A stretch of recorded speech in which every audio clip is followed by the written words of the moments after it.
Hola, bienvenidos a Dejemos que Fluya. Hoy vamos a iniciar la segunda sección del libro Hablando con el cielo de James Van Praagh.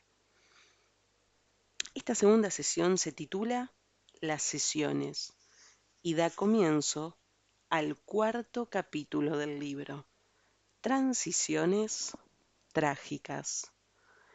Cuando entra un cliente a mi despacho, no tengo conocimiento previo de su situación ni del motivo que lo trae, como tampoco de los acontecimientos de su vida, e ignoro con quién desea ponerse en contacto. Sin embargo, en el transcurso de una hora habrá compartido conmigo algunos de los momentos más íntimos de su existencia. Al establecer contacto con sus seres amados, revela su dolor, su sufrimiento y sus deseos más grandes. A menudo se produce durante esta comunicación alguna revelación dramática. Entonces hay una chispa de vida que vuelve a encenderse cuando descubre que sus seres queridos están perfectamente vivos y en cotidiano contacto con él. Para quienes quedan en la tierra comienza a despejarse el camino por venir, como si estuvieran saliendo de una niebla. De algún modo perciben que la vida resulta posible una vez más. Muchos consultantes llegan a la sesión sumamente alterados y también nerviosos. Están doloridos por la pérdida sufrida, no saben a qué atenerse y se sienten nerviosos por lo que pudiera surgir. Estas fuertes vibraciones emocionales suelen estorbar la calidad de la comunicación, tal como el funcionamiento de un secador de pelo o de una aspiradora provoca estática en el televisor. Para serenar esas vibraciones y facilitar la sincronización de energía en el ambiente, suelo iniciar la sesión haciendo que el cliente se relaje mediante una meditación. Esto los ayuda a serenarse mentalmente y facilita mi propia comunicación con los espíritus. Cuando terminamos la meditación, Marilyn estaba notablemente más tranquila. El abrumador malestar con que había entrado en mi oficina había dado paso a una receptividad más calma. La recibí en mi sala de sesiones, tratando de que se sintiera tan a gusto como me era posible. Luego le expliqué brevemente qué podía esperar. Casi de inmediato sentí una presencia masculina a la izquierda de Marilyn. ¿Le dice algo el nombre de Roger?, pregunté. Respondió que así se llamaba su esposo. Lo veo con pelo rubio rojizo, se la pasa peinándolo. Cuando imité el gesto de peinarse, los ojos de la mujer empezaron a enrojecer. Oh, sí, siempre estaba fastidiando con eso. Me muestra la cabina de un avión. Los indicadores y las flechas del tablero de mando han dejado de funcionar. Veo mucho humo y fuego. Luego todo se vuelve negro. ¿Encuentra usted algún sentido a eso? Marilyn empezó a temblar en tanto se llevaba un pañuelo de papel a los ojos. Roger murió hace un año en un accidente. Su avión cayó en plena noche. Era con él que esperaba hacer contacto. Él me encarga de decirle que la ama mucho y que quiere hablar con usted. Está muy entusiasmado, quiere desearle un feliz aniversario. Ella quedó atónita. Nuestro aniversario fue la semana pasada, Dios mío. Junto a él hay alguien a quien usted conoce. Marilyn no podía hablar. Es un niño. Dice llamarse Tommy. ¿Lo conoce? La mujer, frenética y casi gritando de excitación, respondió: sí, oh sí, Tommy, es mi hijo. Estaba con Roger en el avión, así comenzó todo. Tommy quería que el papá lo llevara a pasear en avión.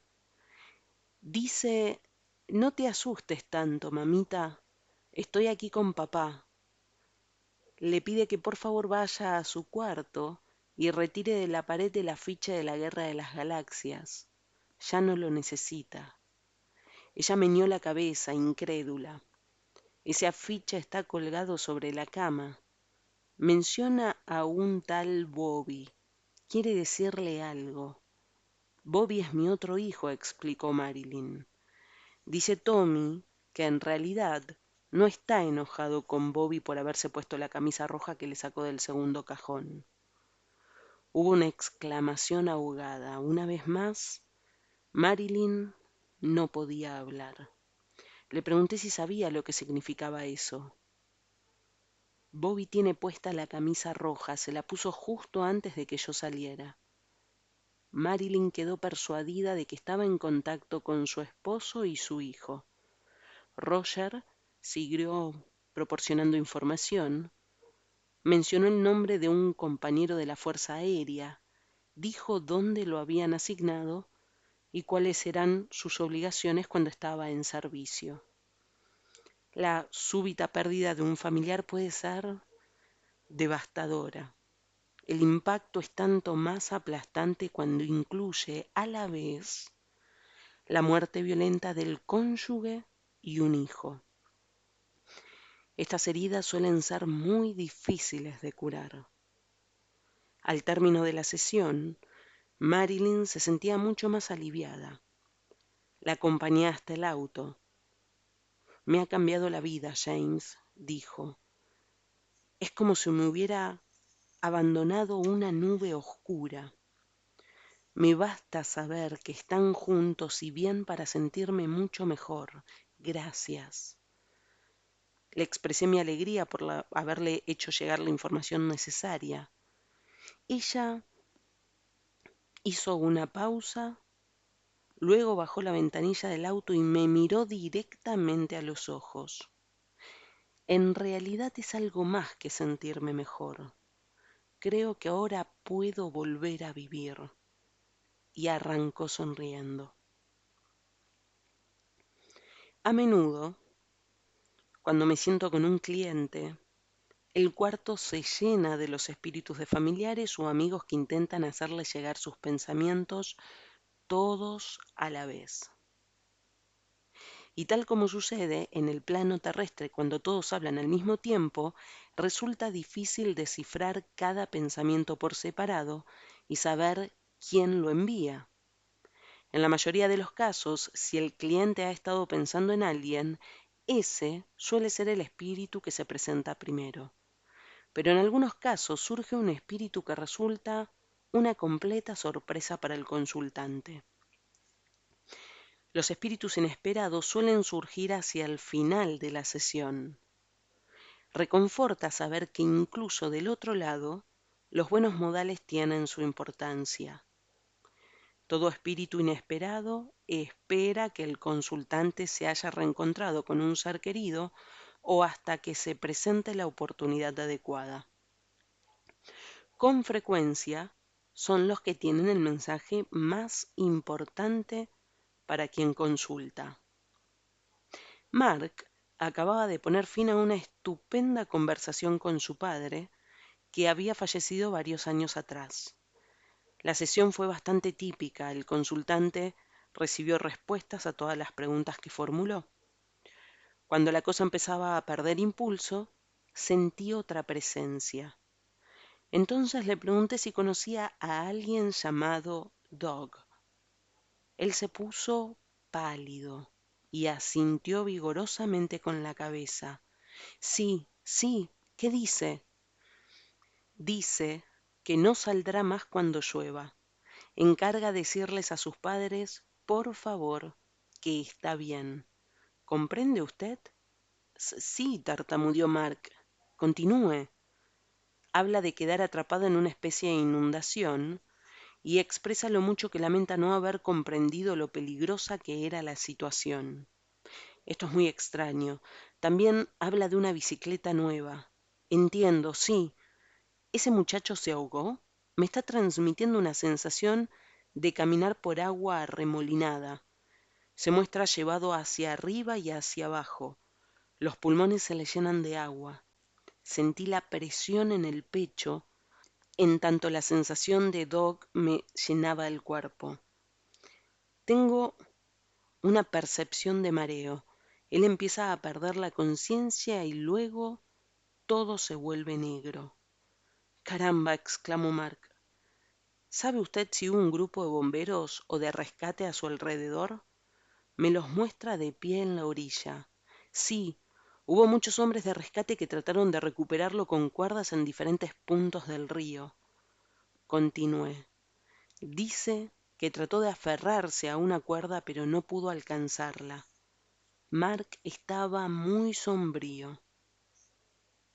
¿Algo más? Sí, quiere enviar saludos a Max.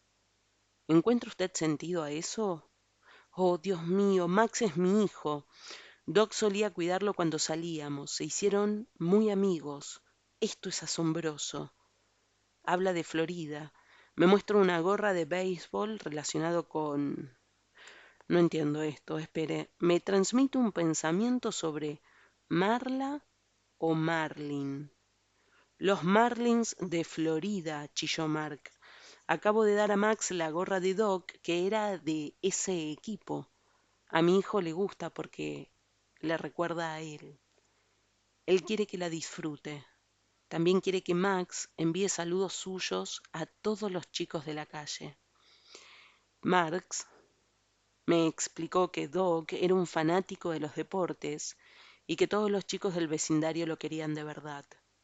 Doc está mencionando otra vez lo de la bicicleta. Le encantaba su bicicleta nueva. No sé por qué insiste tanto con eso, confesé. Mark estaba en el borde del asiento. Increíble, comentó al fin. En cierto modo, todo empezó por la bicicleta. 2 días antes de la tormenta, le regalaron una bicicleta nueva. Doc bajó con ella hasta el río para ver el agua arremolinada por la inundación. Al parecer, la creciente le arrebató la bicicleta. Doc quiso recuperarla y cayó al agua. La corriente era demasiado fuerte y no pudo salir. Envía cariños a Linda. Linda es mi esposa, explicó Mark. Le daré sus saludos. Se alegra mucho de que usted haya venido y quiere hacer saber a todos que está estupendamente. Dalo por hecho, amiguito. Marx sonrió de oreja a oreja, doblando la cabeza para mirar hacia arriba. Pocos días después, la familia de Doug me llamó por teléfono. Estaban asombrados de la información que le había transmitido Mark, pues hasta entonces nadie conocía esos detalles, ni siquiera los canales de televisión. Me pidieron una cita. Varias semanas después conversaron con su hijo, reconfortados por saberlo en una vida posterior. Tal como Doc explicó a sus padres, su vida no terminó en ese río henchido por la lluvia. Les dijo que pensaba terminar sus estudios y hasta tenía la esperanza de tener novia algún día. Ellos se alegraron de saber que la vida de su hijo continuaba en verdad. Y esto no es como se piensa. Al escribir este libro tuve que repasar las sesiones de varios años a fin de presentar los tipos más comunes de encuentro personal entre quienes han atravesado el velo de la muerte y sus seres queridos. En mi investigación tropecé con una serie de consultas que se destacan entre las demás, quizá por ser puramente distintas o por incluir demostraciones milagrosas de los poderes espirituales, o porque durante la comunicación se revelaron datos increíbles y sorprendentes. La sesión que sigue me parece un ejemplo extraordinario de todo lo antedicho. Es la historia de una pareja que estaba destrozada por la muerte de su hijo. Ese fallecimiento originaba más dudas que respuestas. El espíritu del hijo se mostró muy agradecido por haber tenido oportunidad de aclarar a sus padres los controvertidos incidentes que rodearon su deceso. Al terminar la sesión, no solo pudo devolver la paz interior a sus padres, sino que su propia alma tuvo finalmente descanso, lo cual es más importante. Alan y Sandra acudieron a mí por recomendación de unos amigos. Parecían escépticos y muy indecisos en cuanto a enredarse en algo tan extraño como el espiritismo. Les hice mi presentación habitual, explicando cómo recibí información, qué podían esperar y qué no, y ellos, al escucharme, parecieron comprender que debían estar preparados para cualquier cosa. La primera persona a quien detecté en la habitación fue a la madre de Sandra. Así lo dije. Su madre está aquí, Sandra. Se encuentra muy cerca de usted y le recomienda que tenga cuidado con esa cuchilla. Oh, Dios mío, exclamó ella. Hoy la estuve afilando y casi me corté el dedo. ¿Ella me vio? Debió de ser su madre, observé, porque yo no estaba en su cocina. Sandra sonrió. La madre seguía enviándome pensamientos. Dice su madre que le gustan los muebles nuevos del patio. Sí, es cierto. Los compramos el otro día. Ella solía pasar mucho tiempo sentada en el porche cuando vivía con nosotros. Tiene un gran sentido del humor. Dice que se sentaba allí a esperar la muerte. De pronto me interrumpieron pensamientos de otro espíritu que deseaba enfáticamente hacerse escuchar. Sí, te oigo, dije al espíritu. Hay alguien más con su madre, Sandra. Es un joven que falleció muy bruscamente. Dice su madre que usted ha estado preguntando por él. A la pareja se le llenaron los ojos de lágrimas, pero yo proseguí. ¿Les dice algo el nombre de Steven? Los dos palidecieron y comenzaron a llorar. Reconocieron que Steven era su hijo, el motivo por el que habían ido a verme. Yo continué. Steven está muy agitado, no tiene descanso. Lleva algún tiempo tratando de comunicarse con ustedes. Hace 2 años que se fue, ¿no? No, alrededor de 10 meses, menos de un año. Mm, Dice que su muerte los destruyó y que lo siente mucho. Trató de corregir una injusticia. No sé de qué habla. ¿Ustedes sí? Intervino Alan. Sí, creo que sí. ¿Qué más dice? Caramba, me está transmitiendo una sensación de ardor. Es como si la cabeza me estallara en pedazos. Lo siento, pero eso es lo que me transmite. ¿Recibió un disparo? Sí. Dice que ustedes lo encontraron en su dormitorio. En efecto, los dos se enjuagaron los ojos. Lamento darles esta información, pero creo que su hijo consumía drogas o al menos experimentaba con ellas. Sí, nos enteramos de eso, confirmó Sandra. El muchacho es muy fuerte, grita. Fue Ronnie, fue Ronnie. ¿Quién es Ronnie? Un amigo suyo. Luego le transmití una información que alteró el ambiente, no solo para la pareja, sino también para mí. Su reloj, habla de su reloj de oro. Alan dijo, después de su muerte no pudimos encontrarlo, lo buscamos por todas partes. Dice que se lo dio a Ronnie como pago. Ronnie estaba furioso. ¿Saben ustedes si hubo algún tipo de pelea antes de que su hijo muriera? No. Steven me grita, yo no me maté, yo no me maté, fue Ronnie, me lo hizo Ronnie, yo no me maté. Hubo un silencio total. Ni ellos, ni yo podíamos creer en lo que había surgido. Es muy raro que un espíritu revele el nombre de su asesino. En este caso, Steven quería justicia. Me recliné en el asiento tratando de recuperar la compostura para continuar. Steven dice algo acerca de un suicidio. ¿Su muerte pasó por suicidio? Los dos confirmaron que así era. Él trata de hacerle saber que no fue suicidio, no era capaz de eso. ¿Saben ustedes si la policía investigó su muerte? No. Todos pensamos que Steven se había matado porque consumía drogas. Hallaron restos de ella en su cuerpo, dijo Sandra. Recibo con mucha claridad que su hijo y ese tal Ronnie riñeron. Ronnie quería dinero y drogas. Alan, ¿posee usted una pistola, un revólver pequeño? Sí, es el que usó él. Me dice que lo sacó del último cajón de la cómoda. ¿Es así? Por Dios, ¿cómo diantre puede usted saber eso? Sí, así es. ¿Saben si ese tal Ronnie tenía antecedentes criminales? No, no creo, respondió Sandra. Su hijo insiste en mostrarme una riña por dinero.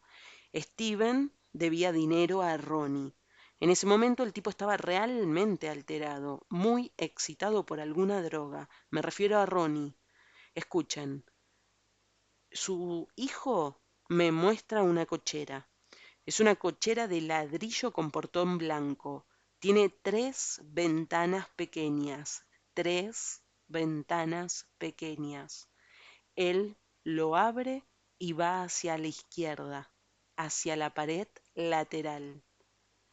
No, en casa no hay cochera. ¿Qué significa esto? No sé, pero ténganlo en cuenta, por favor. Tal vez le encuentre sentido más adelante.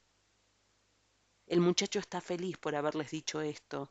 Dice que algún día lo comprenderán. Buscar a Ronnie. Menciona un nombre. Sharon o Sherry. Es su hermana, apuntó Alan. ¿Acaba de tener un bebé? No. Bueno, no sé qué significa, pero recuerden la información por si adquiriera sentido más adelante. Ahora interviene su madre. Sandra dice que ustedes han ayudado a Steven, que él está bien. Gracias. También me muestra algo relacionado con pelar patatas. Ayer hice sopa de patatas, replicó Sandra, con la receta de mamá. Pensé en ella. Me dice que salió sabrosa. Ante eso los dos sonrieron. La sesión se prolongó un poco más. Steven se refirió a sus funerales y lamentó que su madre se hubiera tomado tanto trabajo con la lápida. Terminó la entrevista y nos despedimos. La pareja se fue convencida de haber estado en contacto con el hijo. Aseguraron que volverían a escuchar la grabación por si encontraban algún sentido a esa información increíble. Varios meses después recibí una llamada telefónica de Sandra. Quería agradecerme la ayuda en nombre de toda la familia e informarme que en ese lapso habían sucedido varias cosas. Llamaron a la policía y hablaron con un detective que sabía de la muerte de Steven y reabrió la investigación. Cuando visitó la casa de Ronnie, encontró la cochera de ladrillo con sus 3 ventanas.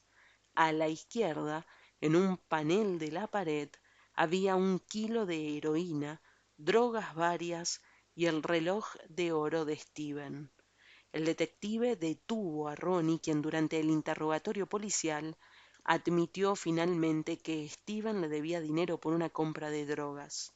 Ofreció pagarle con su reloj de oro y Ronnie lo aceptó, pero aún quería dinero. El día que fue a cobrar la deuda, Steven sacó el revólver de su padre para protegerse. Al enterarse de que no tenía el resto del dinero, Ronnie se apoderó del revólver y le disparó en la cabeza. Admitió que en ese momento estaba drogado. Se lo sometió a juicio y en la actualidad cumple una sentencia de prisión perpetua en una penitenciaría del estado. Cuando abandonamos esta vida lo hacemos de diversas maneras. Algunos fallecen tranquilamente mientras duermen, otros lo hacen por propia voluntad y hay quienes se ven envueltos en algún tipo de accidente. Aunque todos escogemos nuestra manera de morir, mucho antes de ingresar en el plano terrenal, nada parece tan trágico como una transición violenta. Al menos es la que más afecta a quienes estamos aún en la forma física. En muchos casos, la persona que se va violenta o rápidamente no tiene conciencia de que se ha producido el proceso de muerte.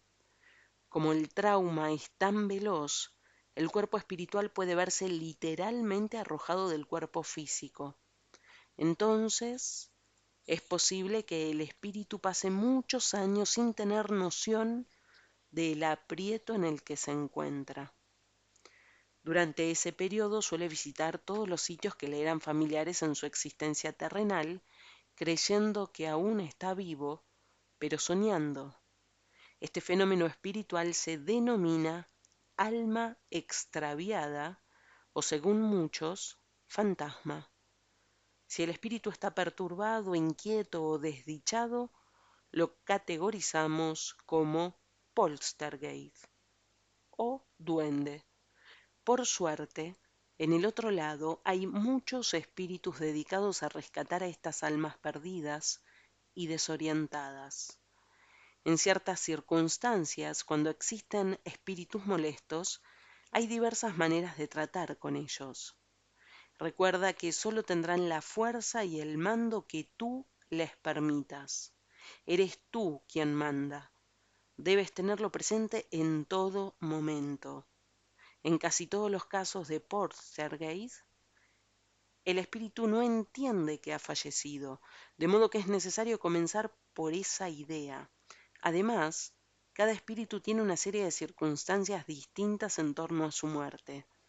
Aconsejo ir al sector de la casa más afectado por la perturbación. El tiempo que requiere para expulsar esa energía varía según los casos. Antes de empezar, te aconsejo que realices un rito de protección personal y pidas asistencia a tus guías espirituales o ángeles guardianes. Siempre se hace esto antes de cualquier trabajo intuitivo. Lo primero que se debe hacer es crear determinada atmósfera en la casa o habitación, elevando las vibraciones de ese sector en particular. Esto se logra poniendo música espiritual o religiosa, una grabación del Ave María, el Padre Nuestro o cualquier himno, canción o música de alta vibración espiritual. A continuación, se purifica la zona afectada limpiando la atmósfera circundante. Esto se consigue muy bien quemando salvia en la habitación. Otros aromas igualmente eficaces son el incienso y la mirra. Estos tres aromas son sensibles a las frecuencias muy altas y ayudan a evacuar las energías oscuras. En tercer término, es preciso dejar entrar toda la luz natural posible, levantar las persianas y descorrer las cortinas. Por último, es importante meditar en un intento por llegar al espíritu perturbado. Si se lo ve o se lo percibe, eso no importa. Es necesario hacerle saber que ha pasado a otra dimensión e indicarle que pida ayuda a un padre o abuelo para que lo guíe a la dimensión siguiente. Recuérdele a ese espíritu atribulado una y otra vez que ya no necesita permanecer en el lado terrenal del velo, pues en verdad será mucho más feliz en el lado espiritual, donde dejará de sentirse esclavizado. Cuida de transmitir estos pensamientos con amor y compasión. Si la situación es muy grave, la purificación puede requerir varios días y hasta semanas enteras. Existen también muchas situaciones en las que una persona pasa al otro lado violentamente, como sucede en caso de asesinato. Por lo común, tras un breve periodo de ajuste, ese espíritu cobra conciencia de su aprieto. Generalmente hay un familiar o un guía que lo espera para llevárselo de inmediato. La sesión siguiente ofrece una perspectiva inigualable cuando el espíritu describe cómo se da cuenta de su propia muerte. Antes de continuar, es importante señalar que siempre en mis sesiones digo al consultante todo lo que me pasa por la cabeza. Tengo un acuerdo con el mundo de los espíritus. Si ellos me proporcionan la información, lo correcto es que yo diga todo al consultante. Lo hago porque soy solo el medium. No me corresponde censurar ninguna parte de la información brindada. Además, podría haber algo que el consultante no podría entender si yo no le revelara todo. Por lo tanto, describo los detalles y las escenas tan vívidamente como los recibo, incluyendo colores y cualquier sensación, sea gozosa o incómoda. Un joven vino a verme por recomendación de un amigo. Yo nada sabía de este hombre y no entendí la inmediata urgencia que percibía en el otro lado. Alguien estaba deseoso de hablar, de modo que comencé. Parece haber mucha separación de su familia. ¿Está usted lejos de los suyos? Quiero decir, ¿ellos viven en otro estado? Sí, fue la respuesta. ¿El nombre de Laura le dice algo? Sí, es mi hermana, vive en Arizona. No sé por qué, pero quiero permanecer dentro de la vibración familiar. ¿Hay 3 hijos en el grupo familiar, 2 varones y una mujer? Sí, bueno, había. Sí, porque recibo una sensación muy fuerte de un hombre joven. Creo que es su hermano, ¿puede ser? En él he estado pensando. Me da el nombre de Mike, ¿correcto? El joven empezó a entusiasmarse. Sí, sí, es él, así se llamaba. Dice que está bien. Se alegra mucho de que usted haya venido. Manda decir a su mamá y a su papá que está muy bien. Menciona a Texas. En Texas viven mis padres, allí nos criamos. ¿Cómo le va? Está muy bien. No puede creer que yo lo oiga. Hace mucho tiempo que deseaba hacer esto. En el mundo espiritual se encontró con algunos amigos del servicio militar, compañeros suyos. ¿Comprende usted? Comprendo, sí. Continúe, por favor. ¿Estuvo en Vietnam? Porque habla muy deprisa sobre la guerra de Vietnam. Dice que se reencontró con sus compañeros del cuerpo de Vietnam. Él no quería ir allá. Es cierto. Por entonces yo era chico, pero mamá me dijo que Mike no quería ir. Parece haber desaparecido con mucha celeridad. Sentí que caía en un trance muy profundo. Se me arrojaba visualmente en un mundo de fuego y dolor. Estaba en el medio de Vietnam. Era como si el mundo estuviera enloqueciendo. Me rodeaba un ardiente colorido amarillo y anaranjado. Ante mí percibí un fuerte pop.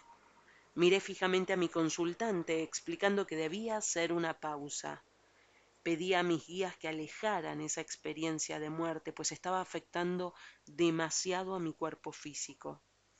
Los guías se la llevaron de inmediato.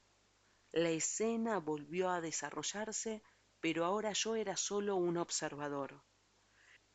Veo a un hombre en los matorrales. Está muy oscuro. El hombre, supongo que es su hermano, parece muy nervioso. Camina con el resto de su batallón. Trata de quitarse la chaqueta, pero la parte de abajo parece enredada en algo que lleva en el cinturón. El joven trató sin éxito de contener las lágrimas. Comprendía que yo estaba reviviendo la muerte de su hermano. Vi que la cremallera de la chaqueta arrancaba de su sitio la parte superior de una granada.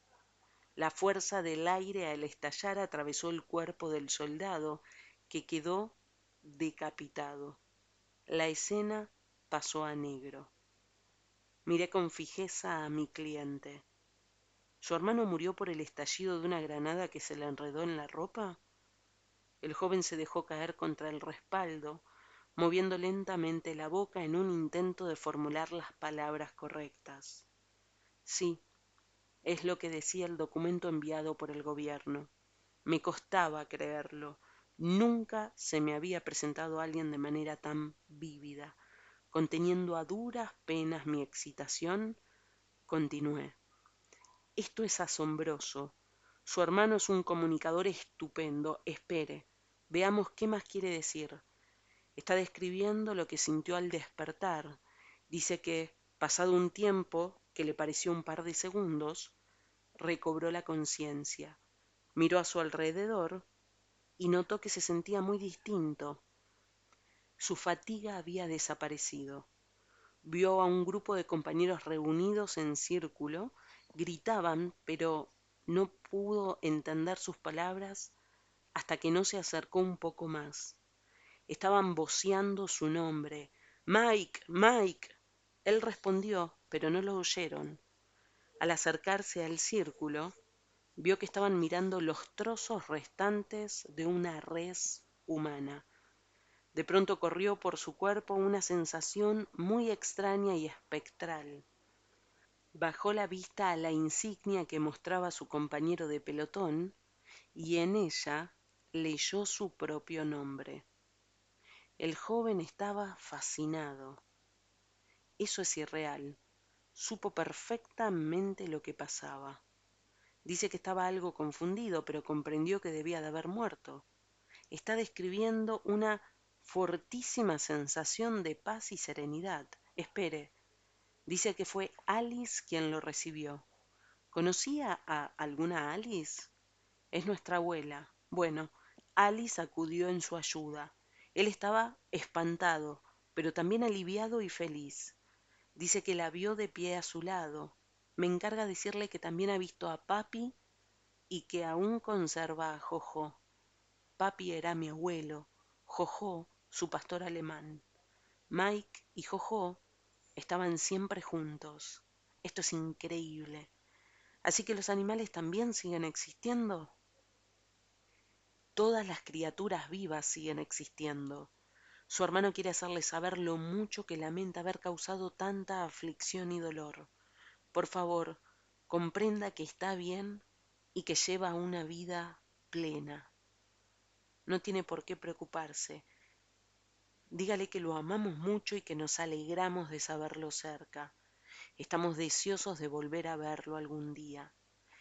Dice que él y todos los que se encuentran allá se está riendo, incluido Jojo, los estarán esperando. Cuando en una consulta aparece un animal, como en este último caso, el cliente suele mirarme con cierta perplejidad. A nadie se le ocurre que el pequeño Pompón o el fiel Robert pueden sobrevivir a la muerte. Pero, ¿por qué? Los animales están hechos de la misma fuerza vital divina que los seres humanos. Cuando se presenta un animal, la vibración es similar a la de los humanos. Los rasgos de personalidad, los animales tienen personalidad, son claramente visibles. Muchas veces el animal expresa lo mucho que le gustaba un alimento en especial o un determinado sillón. Como su equivalente humano, en ocasiones describe en detalle cómo murió, lo mucho que le costaba tragar cuando estaba enfermo o lo difícil que era caminar hacia el final. Lo que sigue es un bello relato sobre una comunicación captada por una médium inglesa ya fallecida. Creo que encierra el verdadero sentido del amor, pues los animales nos aman incondicionalmente. Había una vez un sencillo granjero que vivía en Inglaterra. Como suele suceder, su granja pasó por tiempos difíciles y con el correr del tiempo murieron todos los miembros de su familia. Solo le quedó una vieja jaca blanca, llamada Patty, a quien él había ayudado a nacer. Patty y el granjero pasaron juntos muchos años, pero finalmente llegó la muerte para la yegua. El granjero quedó completamente solo y muy afligido. Años después, cuando fue su turno de morir, despertó en espíritu y se encontró sentado en una bella pradera, sin saber dónde se hallaba. Pensando que quizás estuviera soñando, clavó la vista en una colina que se alzaba a la distancia.